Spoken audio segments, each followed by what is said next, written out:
right. Yeah. So my name is Dale Overton, and I'm an ecologist by training. I actually don't have formal training in agriculture, so I kind of come from outside of the box a bit.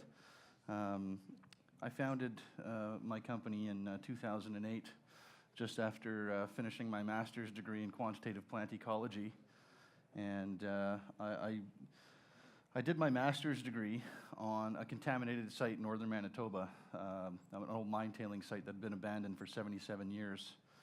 And this particular site that we were studying, over this time frame, the plant community had actually started to encroach on this site. And, you know, being an ecologist and, looking at, how messed up some of our land is, brownfields and abandoned mine tailings, I wanted to try to figure out ways that we could actually, remediate these sites. And looking at these particular plant communities that were growing on these contaminated sites and the tolerance conditions that they'd basically evolved with, I wanted to study it and look at it and see, is there something we can do here? So we went in and we looked at this mine tailing site and we documented all the plants growing on this site and tried to figure out what were the governing factors of growth and distribution on this site. And what we ended up finding was it was the microbial community in the actual tailings that was governing the growth, distribution, and density of plants on this site. So once I finished my master's, I got this idea, well, can we actually grow microbes to incorporate into, remediation? And the answer is yes. So I started digging into it, and what we found out was that, in modern agriculture, I would say 80% of modern agricultural fields would be a case for remediation, just because of the chemical practices, tillage, chemicals, nutrients in the form of salts really have a detrimental effect on those microbes. So we can actually engineer microbes and reintroduce them into these situations and actually improve our soil structure, our soil function, and reduce our reliance on chemicals. So, remortgaged my house and kind of got into this whole, this whole thing on soil microbes and soil ecology. And today I'm just going to talk a little bit about soil microbes and their importance in agri-ecosystems. And I think that they have a fundamental role. And, Kevin did a really good job kind of laying the foundation with the whole cover crops, and cover crops feed microbes. But we can take it multiple steps further than that, and we can actually use principles in ecology and engineer microbial systems for specific functions. And that's exactly what we've done, and we've been doing it for about 10 years now. So it's a pretty exciting time in agriculture. This is a cutting-edge field. All these companies around here, everybody's talking about biology and inoculants. We're not interested in patenting nature. We're interested in manipulating it. So there's a bit of a difference there. In the modern agricultural paradigm, soil is being depleted of organic matter on a global scale. Organic matter is what houses carbon. As Kevin was mentioning, carbon is, really, really important in agriculture. It's basically your currency. And microbes use carbon to release nutrients and grow, increase aeration, increase soil aggregation, and really help with plant growth and development. It also has the potential to completely reverse climate change. Soil has been considered dirt and mismanaged on a large scale for the last 50 years. Soil isn't just dirt, and that mentality has kind of led us to where we are today. And this whole regenerative agriculture movement really kind of evolves around looking at soil as more than just dirt. Chemical use and tillage have replaced and reduced soil microbial life. When you start to use chemicals, you're completely discounting the roles that microbes play in the soil, and this really kind of gets you on that treadmill. And we really, I'm not saying don't use chemicals, don't use herbicides or fungicides. I'm saying we should use them more wisely. Global demand for fertilizer increases cost of production, and it's unsustainable long term. I mean, we're extracting minerals from the ground. It's not a permanent solution. At some point, whether it's 100 years, 200 years, it's not going to be there anymore, and our children's children's children are going to be the ones that really pay the price for this down the line. Historically, I'm going to say over the last 50 years, we've really started to look at plant nutrition based on this pH and nutrient availability. This, I'm sure everybody's seen this before. This is nothing new. I'm not going to give a lesson on chemistry here.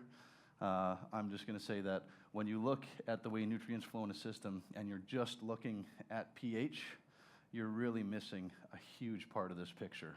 Yes, it's true. These micronutrients and macronutrients are available at different pHs where the plant just basically passively takes them up or actively takes them up, but it completely bypasses what those microbes are doing. I don't know if anybody's seen this. This is called Mulder's chart, and it's basically just another spin on that, that pH table. But in this case, we're looking at how excess of certain nutrients will impact the availability and movement of other nutrients. And you could probably talk about this for 3 hours. I'm not going to get into the details. But for example, like if you have excess potassium, you're going to get an imbalance in magnesium and calcium. If you have excess calcium and magnesium, you're going to get imbalance in potassium, and so on and so forth. And this really is a chemical paradigm, not necessarily a biological paradigm. What we want to do is we want to bring biology into the equation. Biology controls chemistry, not the other way around. So again, soil is not just dirt. Soil is alive. It's teeming with microbes. Pardon the tacky term. Elaine Ingham likes to use it a lot. Soil has an immense functional role in the global ecosystem. Again, if we can actually increase our soil organic matter by 1% on a global scale, we can pretty much reverse climate change. It's incredible how much carbon is stored in the soil. 50% of more of the plant biomass on Earth is under the soil. If you're not digging up roots and you're not looking at your roots, there's something wrong. We really got to start looking at the whole plant, not just what's growing above ground. So when you walk into a field, if you're looking to see if something's working or not, it's really tough to tell from above ground biomass. You really have to look below the ground because that's where most of the things are happening. Soil houses a huge functional diversity of microbial life. So what I'm going to talk about today is kind of some of these functions and how we can improve that in our soils. Whether you're an organic farmer, a conventional farmer, no matter what your crop rotation is, there are things we can do to increase the soil function. So this is a great diagram. It really kind of describes what a healthy soil should look like and the components of a healthy soil. So I call it the microbe-soil root interactions. So here you have a plant root hair. So Kevin had some great pictures of roots and fine roots. So you have your plant root hair, and then on that plant root hair, on the border cells and the root cortical cells, you get what we call endophytic bacteria, mycorrhizal hyphae. You have actinomycete hyphae and spores, and then you have decomposing plant cells, and that's kind of the sloughed off carbon that's going to be recycled into the organic matter. These guys are just phenomenally important in cycling nutrients and reducing disease in soils. But not only that, building soil structure, increasing water holding capacity, and I can't stress that enough, increasing water holding capacity. You would be amazed at how much water you can hold in your soil if you've got good structure. As Kevin was alluding to in his talk, we've got other things that are happening in the soil. You got nematodes, flagellates, you got ciliates, amoebas. These are the protozoans and the microbes that actually consume the bacteria and the fungi and release nutrients into the soil system. Without these guys, you don't have nutrient cycling. Without airflow in your system, you don't get nutrient cycling. So here we have minerals. In between, you've got organic matter and the microbes that grow in between it. And then you also have your fungal hyphae. Again, they're really fine. They get in between. They increase. They're like the superhighways of the soil. It's really, really cool. And without them, you basically get compaction and you get really, really poor micronutrient movement. And then you have your bacterial glues. And people will talk a lot about glomalin, which is produced specifically by mycorrhizal fungi, which is a very, very important glycoprotein. Bacterial glues kind of have a similar function. And we'll kind of get into that a little bit later with some examples. If your soil looks like this, you're doing something wrong. This is a compacted, like heavily compacted soil with very, very low airflow through it. So you know, you're going to run into big problems with cropping systems in tough years. You'll get compaction. You know, for example, anhydrous use will actually contribute to this in a big way. I mean, they used to build airfields out of anhydrous and basically put it in, turns everything into concrete. It's a great nitrogen source, there's no question, but it's really detrimental to microbial life. If you ever see anybody putting anhydrous down, you got healthy, if you had healthy soil and you're putting anhydrous into it, you'll have 10,000 seagulls following your seeder or your anhydrous tank, because everything that gets in, it's running for its life. You know, it's toxic. And then the seagulls is just a heyday. They come pick everything off, and down the line, eventually 5, 6, 10 years later, you know, the seagulls are gone. They're not there anymore because you know, your life is gone. You don't have any worms. You don't have good soil function. Everything's kind of, you've basically thrown off your equilibrium in your soil. Or is your soil like this? This is what we call like a clay humus crumb. And this has good airflow. It's got good structure. You've got place, you know, roots don't have to really try to move through this. You've got earthworms. There's all sorts of wonderful things about this. And you see there's a little bit of carbon here, which is great. That's what you want to see. That's the food for the microbes. So when we talk about residue management, you know, burning crop residues is what I call a cardinal. It's a cardinal sin. We don't want to do that. That's the carbon. You want to get that back into your soil. Again, compacted soil. Does anybody have soil that looks like this here? Yeah? Does anyone? We're in Saskatchewan, okay. Does anybody have soil that looks like this here? Right? This is what we're trying to get towards. So, you know, in conjunction with cover cropping, this is the goal. The goal is to try to make your soil look like this. And this is, you can do that with reduced tillage. I don't, you know, I say reduced tillage and minimum tillage. You never want to till more than 2 inches into the soil. It's kind of like what Kevin was alluding to. As soon as you start to go more than that, you start to lose your fungal hyphae and your bacterial glues, and basically you're oxidizing that soil. Your minerals will gas off, and you're going to end up in a situation like this. So we're really trying to get into this kind of a situation. And it doesn't happen overnight. It's a long-term process, and it's a fundamental change in the way that we think about cropping systems. And it's an uphill battle. So again, this is not what we want to see. This is what we want to see. This is what we want to see as we get closer and closer. Remember that first diagram that I showed, right? This is the kind of structure we want to see. This is 7% organic matter, okay? So the idea is once you increase your organic matter, you actually create houses and resources for microbes and plants to grow together, and that in turn creates a really nice cyclical environment for plant growth and development. And you know, rotations, cropping rotations, you know, 3 species crop rotations are great. If you use cover crops in between with 7 or 8 species, it's even better. Cover cropping is really important, and the two really go hand in hand together. So we've really got a great ebb and flow with the cover cropping systems. So that's obviously why I'm here today. Microbes have been ignored. Let's be serious. We've, you know, it's like what Kevin said, you know, microbes, oh, it's just a fad. I would beg to differ. I think it's a trend.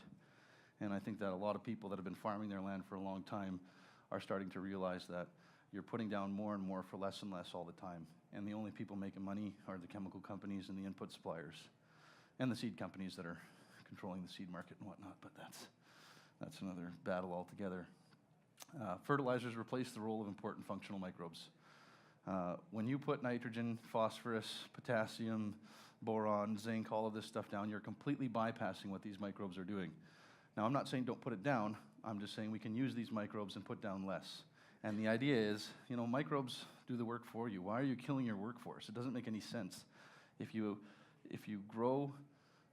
farm to farm microbes, you're going to have a much easier time in stressful environments. And, you know, as we say climate change and things, you know, as we have more and more environmental stress, you have a lot more variation in the way the crops respond. And ultimately, with a really healthy soil system, you can alleviate a lot of that stress, right? It's like a buffer zone. So without microbes, you know, you'll end up getting into trouble. And again, you come more and more for less and less all the time. Fertilizer overuse, tillage, negative impact on important functional microbes, including fungi and bacteria. Not only that, also protozoans. I'll give an example of nematodes. Nematodes are the most numerous microinvertebrate on the entire planet. 2% of them are pathogens. 98% of them are actually extremely beneficial. We spend a lot of time and effort fumigating soils to get rid of the 2%, but we're killing the other 98% as well, so it's non-selective. And again, we just end up crashing that system. And the idea here is to really try to incorporate this back into these farming systems. Soil oxidation and mineral export is not a sustainable practice. You know, you have to put back, you can take off 80% out of any system. And this is the ecological approach. You can look at an ecosystem, you can export 80% of the resources in a soil or in any system. As long as you're putting about 20% back, you have that sustainable. Now, it's a sustainable loop. But you have to be putting stuff. There's no such thing as no input farming. I don't care if you're organic farming. Cover crops are an input. Microbes are an input. So no matter what you're doing, there's no such thing as no input farming. So guys that go into organic that say that they can do it without inputs, I'll tell you, they're gonna have a rude awakening down the line. So understanding how microbes function in bulk soil is vital to creating more sustainable agriculture. And really, for me, it's about sustainability. It's not, again, it's not about organic, it's about sustainable. And I think that there's a marriage between the conventional and kind of some of the organic practices. You know, we can marry those two together and come up with a sustainable solution. And like what Kevin said, it's not simple. It's an uphill battle, and you have to think. A lot of people don't want you to think. No, they want you to, this is easy, this is easy, this is easy, and then you end up giving them all your money. And ultimately what we want to do is we want to put money back into your pocket, and this microbial workforce is a really important part of that. So this is kind of an example of what a fungi looks like. I'm not sure how many people have actually seen fungi, but this is actually taken, you know, in my lab with our microscope. We extracted some fungi in a tea, and we took a look under the microscope, and these are basically fungal hyphae. So we can actually fragment these off. They're about 3 micrometers. So from here to here, that's about 3 micrometers. Any fragment of fungi that's longer than 3 micrometers, if you get it down to the soil, it will actually begin to grow.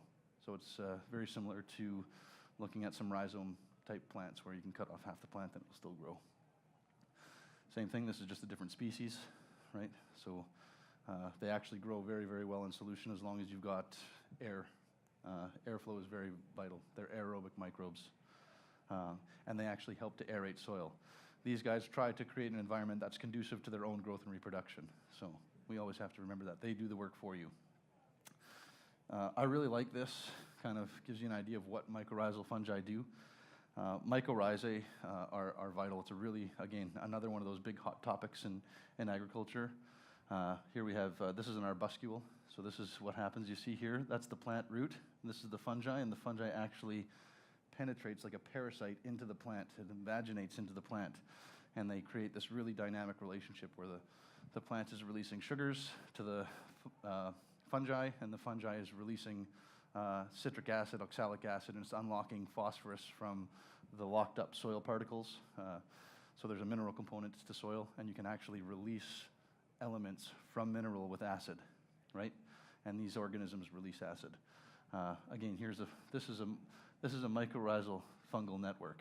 And what it does is it increases the surface area that the plant has in contact with the soil at any given time by potentially thousands of %, right? It really just increases the overall ability of that plant to access soil resources.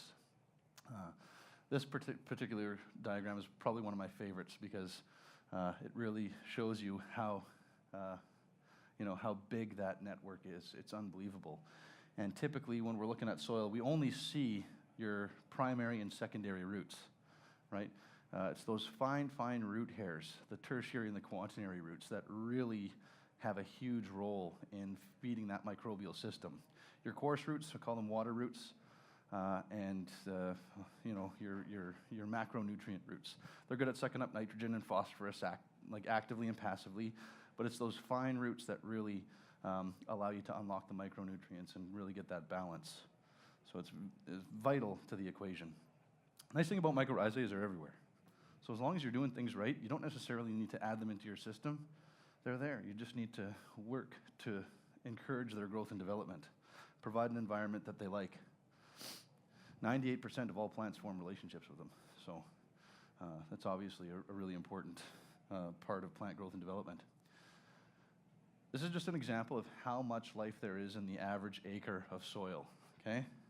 8,000 pounds of microbes and microinvertebrates per acre in a healthy soil. Fungi, and this, you know, you can get into some of the details. You're looking at your bacteria to fungi ratios, and, you know, as you get into a forest ecosystem, you get more fungi, but in prairie ecosystems, you really have more bacterial dominance, and the fungi that are there are mycorrhizal. So 2,600 pounds of fungi per acre, 90 pounds of algae, 90 pounds of protozoans, 45 pounds of nematodes, 445 pounds of earthworms. Now, how many of you figure you got that much earthworms in your soil? Not very many. Arthropods, things like mites, beetles, larvae, flies, those kinds of things. They're all part of the system. They eat bacteria, they eat fungi, they cycle nutrients. You know, just bacteria alone, 2,600 pounds. So you're one-to-one with your fungi. But then you look at this group here. This is the actinomycetes, and they're a really, really cool group. And they're really, really involved in the rhizosphere, and they're extremely important in the production of antibiotics. And we'll kind of go into that in a little bit more detail. So, looking at this, microbes it's tough to know what microbes are doing because we don't know how to study them. We don't know, you know, you can't see them. You can see what they're doing, but you can't actually see them. So there's this wonderful new technique called metagenomics. And we can actually extract the DNA of microbes from the soil and start to unlock some of the diversity and what these microbes are doing. So it's paving the way to understanding the who, what, when, where, and potentially why of the microbial world. And this is something that, you know, we've done a master's degree now in metagenomics to try to unlock, you know, more what's in our products and how our products are actually influencing the rhizosphere of, for example, potatoes. We work with Quaker Farms, and we do some pretty cool work with them. Extracting DNA from bulk soil in the rhizosphere and testing for functional genes. So we can actually test to see how functional your soil is by employing these techniques. So you can test for genes that will unlock phosphatase, so phosphorus solubilization. So you can actually, if you got a lot of locked up phosphorus, really all you need to do is get the microbes that are responsible for unlocking phosphorus into your soil so that they can do it, and then you can reduce the amount of phosphate you're using. And you can do this in combination with cover crops, right? Always having active roots in your soil is vital to the equation. So there's a bit of, you know, it's a give and take. The other thing is soils aren't ubiquitous. You know, you go to this section of the field, it's a good section. You go to this section of the field, it's a bad section. So you can actually pinpoint microbes, regardless of what's going on in your soil. You can pinpoint microbes to get those functions. And what we want to do is we want to benchmark soil. So by benchmarking your soil, you can actually understand what the microbes are doing, right? It's just another tool in the box. Very similar to taking a soil test. You take a soil test, you benchmark your soil, so it allows you the tools to manage your land properly and basically maximize your yields. Again, this tool, it also helps isolate and discover functional microbes that aid in plant growth, disease resistance, and development. Bayer, BASF, all of these companies are actively bioprospecting, okay? They're actively looking for microbes that have these roles, and then they're basically culturing them and then putting a patent on it, right? And then coming in and selling you the one microbe. One microbe is great, but it doesn't give you that ecological diversity. Ecology is looking at all the microbes, plants, animals in a system and how they interact with the physical chemical parameters of that ecosystem.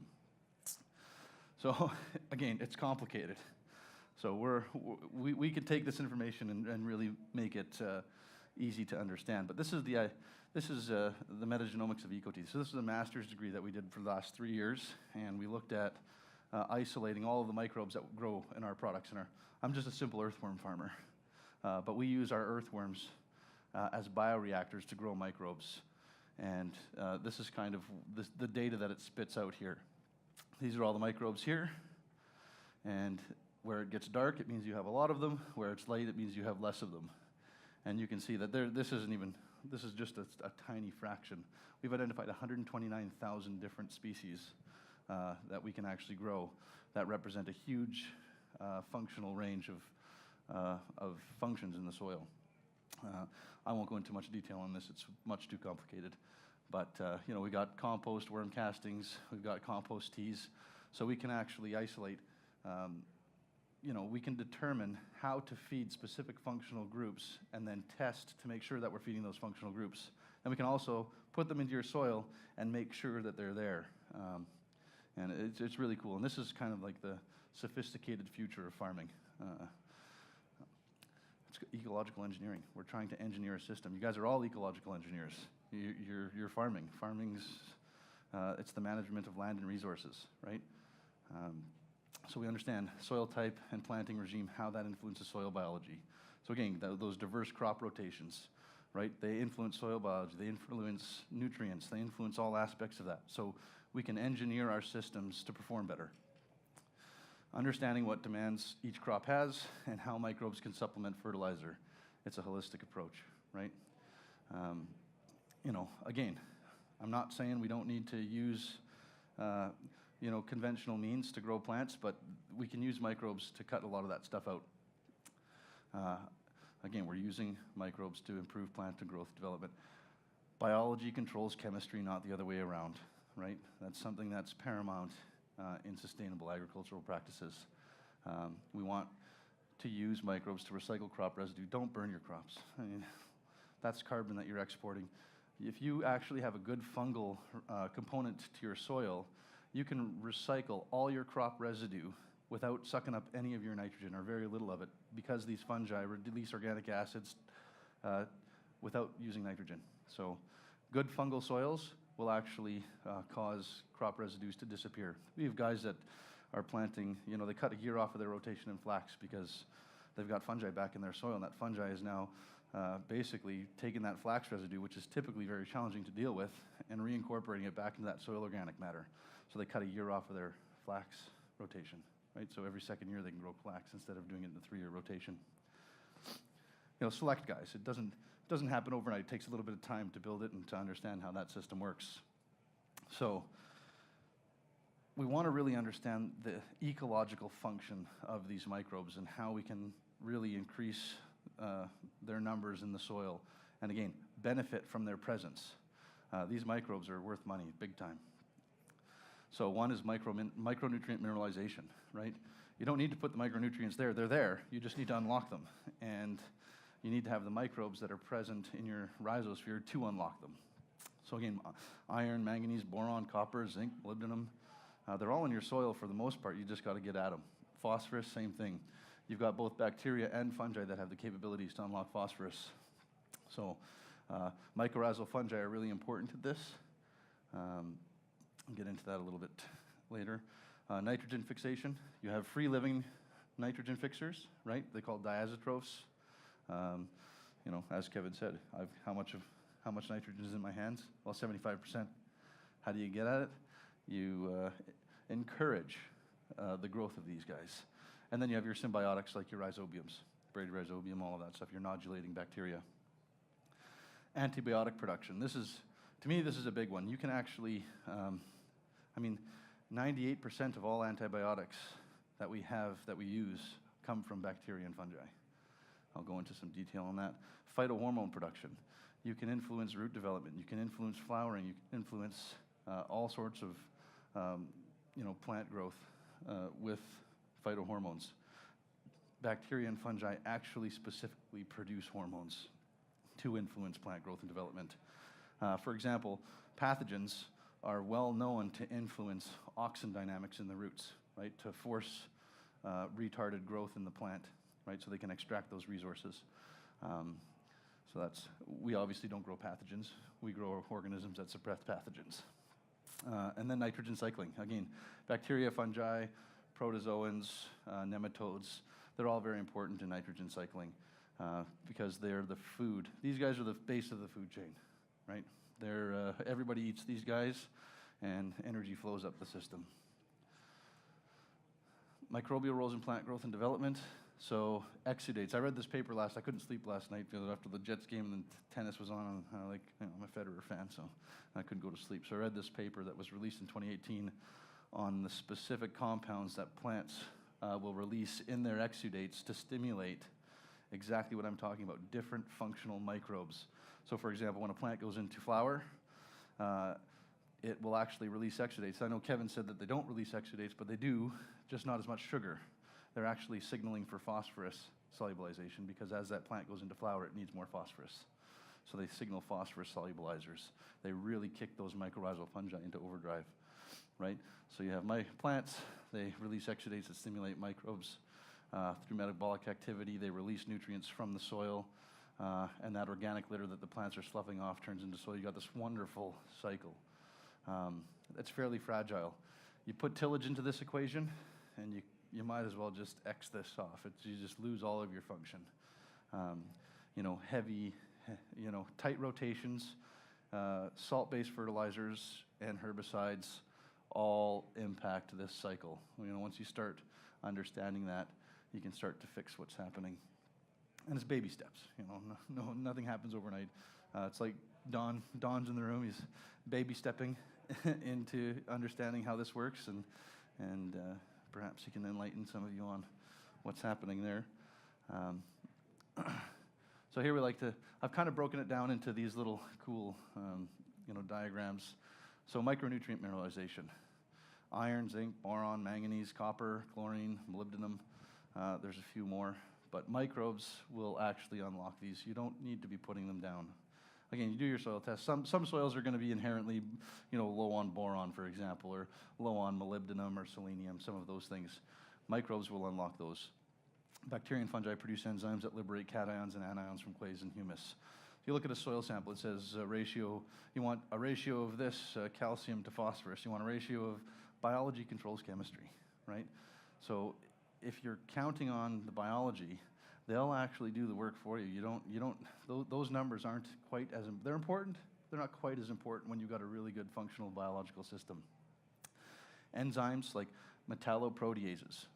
These proteases, citric acid, oxalic acid, there's all sorts of different acids that will actually signal for the production of these that unlock nutrients from mineral. So you can have rock in your soil and you have microbes that will actually release acids that pull the actual elements out of that rock, right? What's really cool is when you start to look at that function, what I was saying, there's a gene that codes for this function, and we can actually look for those particular genes in the soil, right? So you can actually get a baseline of how functional your soil is, and then you can use that as a tool in your management practices. Gelatinases, phosphatases, polyphosphatases, kinases, and root exudates released by plants signal for these microbes. So if a plant's low on iron, it's going to signal for iron siderophore production, right? Iron's really only available at low pH. Well, here in Saskatchewan, your average pH is probably, 8 or above? Well, it's really tough to get iron at 8 or above. Microbes, doesn't matter what the pH is if you got these guys present, right? They'll modify that pH.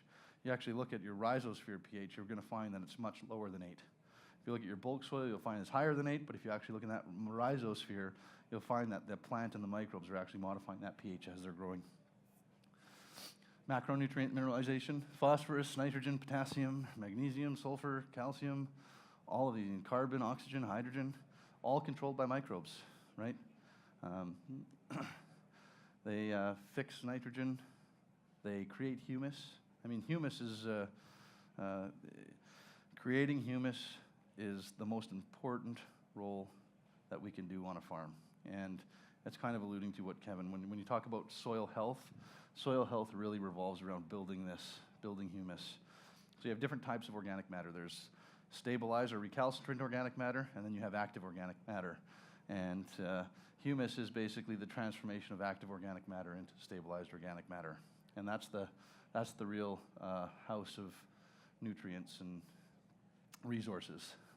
This oxidizes very quickly. So if you till it and you introduce oxygen, you'll oxidize this. And what happens is you start to lose your humus, and then your organic matter goes down, right, as opposed to going up. You lose your fungi, all of those things. Again, they fix nitrogen from the atmosphere, and they recycle nutrients. And without them, that doesn't happen. Some of these enzymes include nitrogenases, phosphatases, polyphosphatases, kinases, and a vast array of other enzymes. Some of them we don't even know, right? We know more about the moon than we know about the soil. So it's really kind of it's like the final frontier. It's almost like Star Trek. And again, very similar theme, root exudates released by plants signal for these functional microbes. The plant will tell the microbial community what it needs, but what you need to make assumptions of, so for example, you can take like a Hybrix type product. You can put it into your soil and you can stimulate microbes with it, right? The problem is you don't know what you're stimulating. You're making an assumption that the microbes that are responsible for these roles are actually present, when a lot of these microbes are really, really sensitive, and they don't necessarily come back into the system simply. So we really have to put them back, and we have to encourage their growth and reproduction.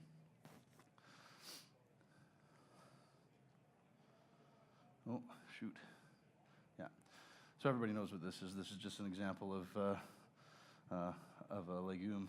This is a soybean with, you've got your rhizobium, you've got your nodules, and you see on here, you've got bacterial glues, right? This is a light gray soil. You've got bacterial glues that are sticking to the soil, and then this also encourages the growth of mycorrhizal fungi as well, as Kevin was saying. Legumes actually are also, not only are they reliant on nodules, the nodulating bacteria, they're also reliant on mycorrhizal fungi.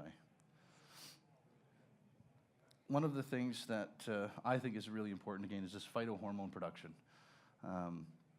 With the right microbes, you can really influence plant growth and development. And what we've seen, particularly with our products, is root stimulation. When you start to use our products, you will see anywhere from a 30 to 50% increase in root biomass. And we've seen this across the board in almost every situation that we go into. And you won't see it unless you dig them up, right? You have to dig up your plants to see this difference, and you have to gently wash them off to really see it. But it's those fine roots, right? Once you start getting those fine root hairs, those tertiary and quaternary roots, you know that you're getting good phytohormone production. Auxins, cytokinins, gibberellic acid, abscisic acid, ethylene, they're all really important plant hormones. These three here are probably the most important from a microbial standpoint. There are actually microbes that have been identified that produce these compounds.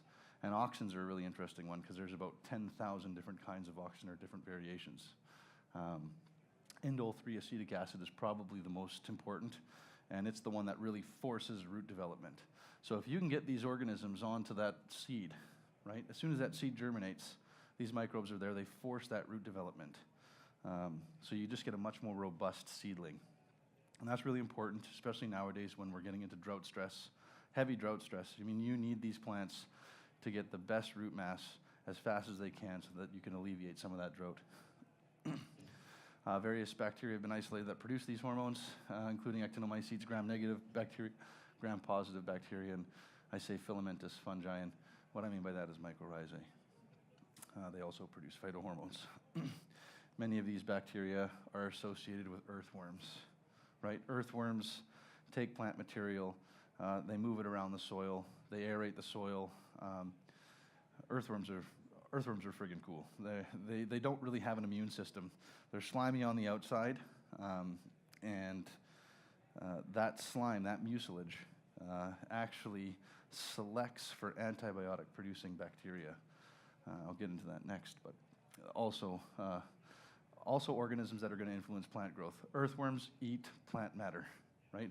Well, they actually eat the bacteria and fungi that have primarily decomposed that plant matter. So a leaf will fall on the ground, bacteria and fungi will come in and start to decompose it.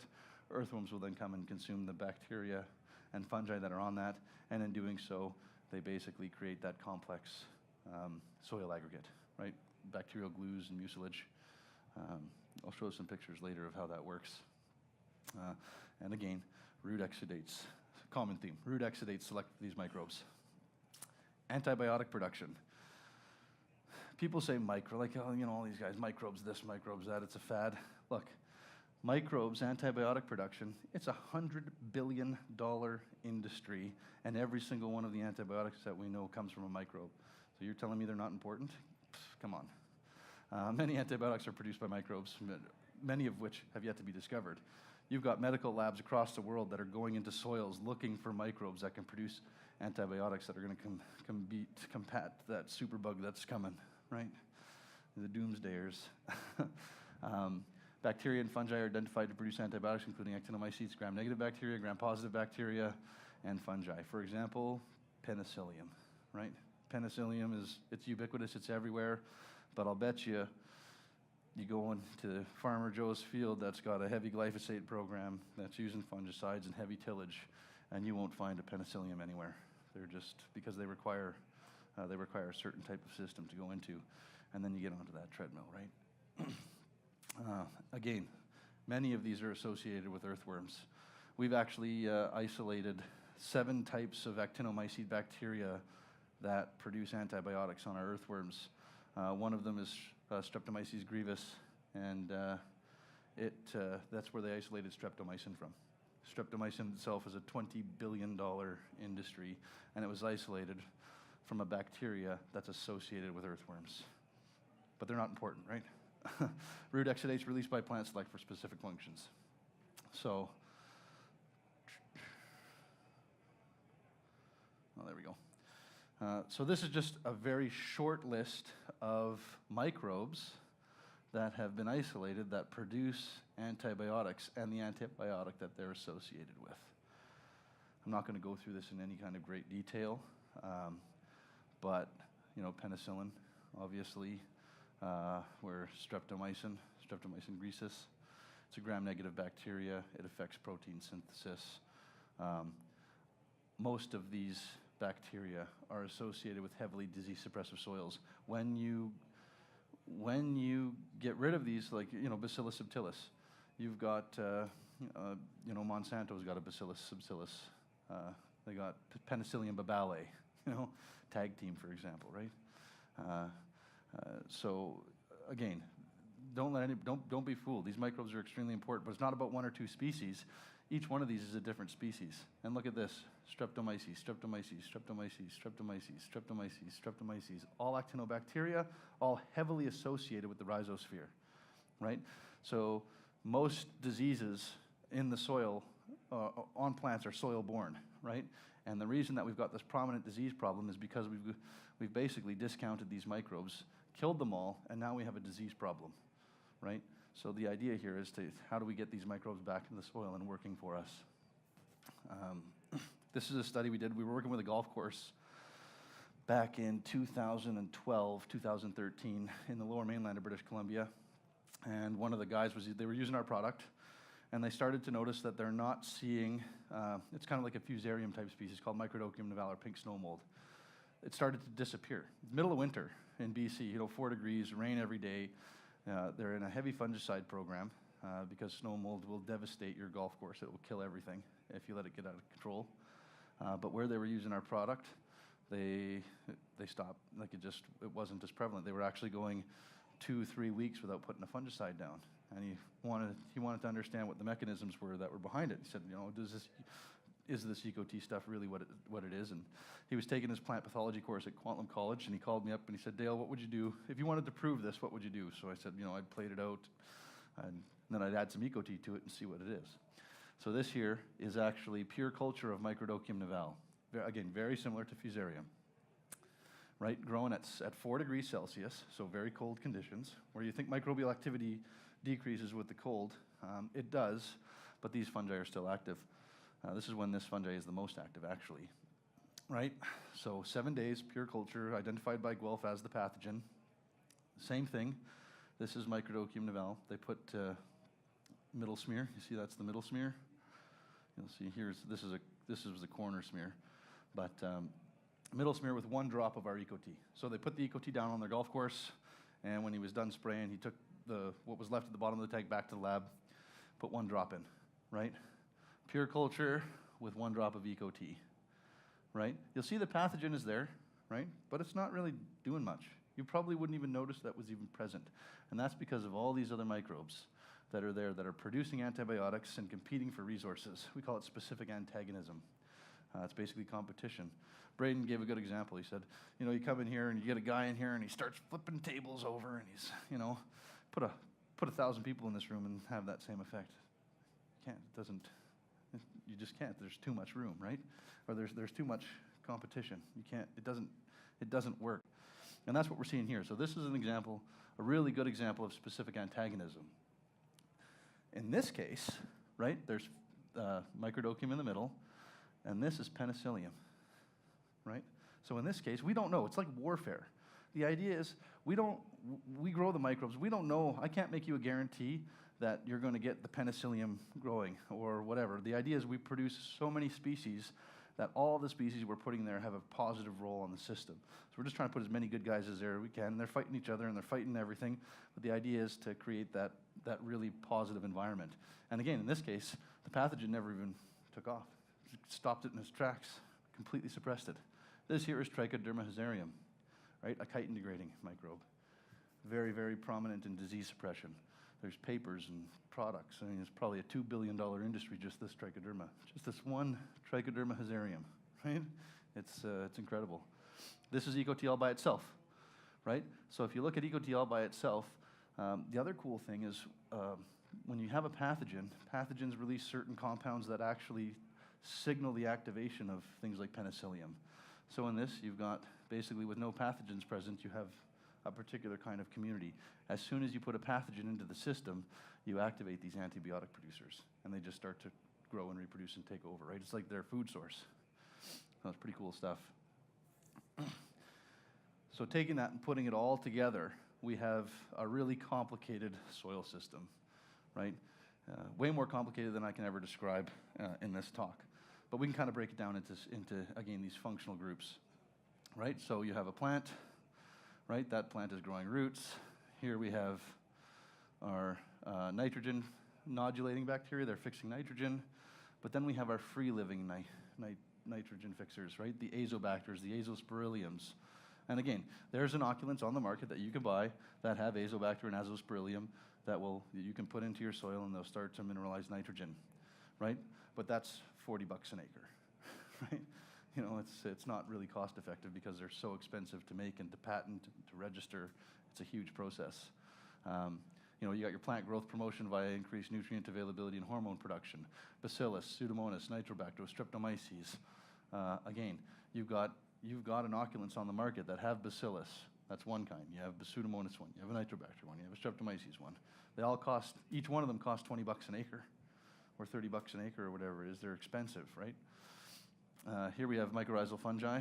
Mycorrhizal fungi, there's not as many diverse species on the market. You particularly have glomales, the ones that are in the glomales category, like Mike or Agtiv, for example, is one of them. Again, mycorrhizal fungi are everywhere. As long as you can create the conditions that they like, they'll come in. You don't even need to put them there. They're everywhere. They'll just come in. They're all over the ditch, right? They're just not in your fields. They'll come into your fields if you create the conditions. So again, endo and ectomycorrhizal fungi. Endomycorrhizal fungi invaginate like a parasite. Ectomycorrhizal fungi grow between root cortical cells. They don't actually parasitize the plant. Now, if you're using phosphorus, right? If you put down available phosphorus into your crop rotation and you're using mycorrhizal fungi, you are wasting your money. You will not. What happens is the whole role of these guys is to release phosphorus. If you're putting down phosphorus that's available to the plant, this actually becomes a parasite on the plant now because the plant is feeding it sugars and carbon, but it's not doing anything because you've already fed it the phosphorus. So it becomes a parasite. So a lot of guys that use the mycorrhizal fungi, they say, well, I didn't see anything. Well, it's because you're adding phosphorus. Cut the phosphorus out, right, because it's in your soil, and then use the mycorrhizae, and you'll start to see the differences. So again, if you're using phosphorus, don't even think about using mycorrhizal fungi because you're wasting your money. Again, phosphate solubilizing bacteria, Bacillus subtilis, Pseudomonas, etc. These guys also release organic acids and solubilize phosphorus as well. So it's about that function, right? Whether you're growing bacteria or fungi, doesn't really matter. We can put the species there that are responsible for those roles. You know, here we have beneficial bacteria that produce antibiotics and specific antagonism, right? That's competition for resources. Bacillus, Pseudomonas, Burkholderia, Streptomyces. If anybody's interested, I'm more than happy to forward you some really boring bedtime scientific papers that talk all about this. And they're all released in the last 3 years. So it's only really in the last 3 years have we started to discover what these organisms are doing, who they are, and how they play a role in the system. And then here we have our pathogens, right? So the pathogens will infect the plant. Once that plant is infected, it will release a signal to these guys that I'm under attack, come in and save me if you're there. But you have to be there, because if they're not there, then what happens is you get an outbreak, and then now you're dealing with a curative situation. And I don't even think fungicides are curative. I don't think there is really a curative. Once you're at that stage, you're in God's hands. Right? Fusarium, Phytophthora, Sclerotinia. We worked with one species of Phytophthora with Premier Tech in Quebec, the most virulent species that's known. And I mean, there wasn't even a penicillium that could kill this thing. It was just unbelievable. It was kind of like a super pathogen for plants. So, you know, it's a complex, it's a dynamic, interesting ecosystem in the soil. And the nice thing about what we're doing is we're taking all of that, right, all of that functional diversity, all of those microbes, and we're putting them into one product, and we're providing it at a cost-effective, starting at $6.50 an acre. Right? So there's no 40 bucks an acre, there's no 50 bucks an acre. We're getting all of these groups of all of these microbes, and we're putting them in one spot, right? So you get those resources. It's not perfect, right? You have to use it properly, and you have to be educated on how to use it, and you have to think, right? So this isn't conventional agriculture, this is sustainable agriculture. And if you're not thinking, or you don't want to think, then don't bother. You're going to fail. So that's the first bit of my talk.